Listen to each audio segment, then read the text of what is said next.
government-to-government agreements na pinirmahan ng ating gobyerno at ng mga bansang Qatar, Saudi Arabia, Canada, Australia at Japan. Mahigit 20,000 construction workers ang kakailanganin sa ginagawang US military base sa Guam. Ngayon pa lamang, 8,000 Pinoy na ang nagpalista para mapasama sa mga ipadadala doon sa isang taon. 13 taon mula nang mawala ng trabaho sa dating Subic Naval Base, nabuhayan ng loob si Edilberto. Trainer siya ngayon ng mga welders na ipadadala sa gagawing military base ng mga Amerikano sa Guam. Ang prioridad ay ang mga dating nagtrabaho sa inalis na naval base sa Subic. Kung yung Marikina magaling na gawa ng sapatos yan, di ba? Tatak na Marikina naman. Ang Subic Bay, Olongapo, tatak na paggawa ng barko. The US Navy will be spending $10 billion transferring Okinawa Naval Base to Guam.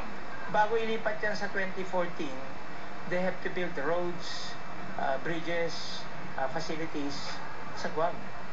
8,000 na ang nakapagpalista para sa Guam ayon kay Olongapo City Mayor Pong Gordon. Pero marami pa raw ang kakailanganin sa oras na magsimula na ang construction sa isang taon. Sa 2014, nakatakdang ilipat ang US base sa Japan sa gagawing base militar sa Guam. 15 welders na ang paunang pinadala sa Guam.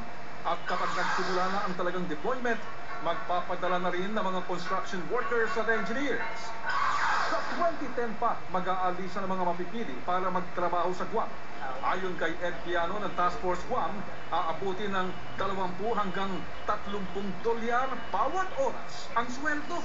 Nasa rate sila ng $15 to $20 per hour. Pero may bagong pumasa sa kanila na batas ngayon na i-level na sila sa Hawaii range ng salaries. So magiging $25 to $30 per hour.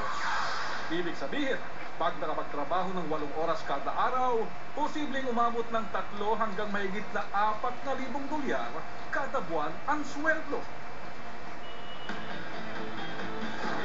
Susunod, Celso de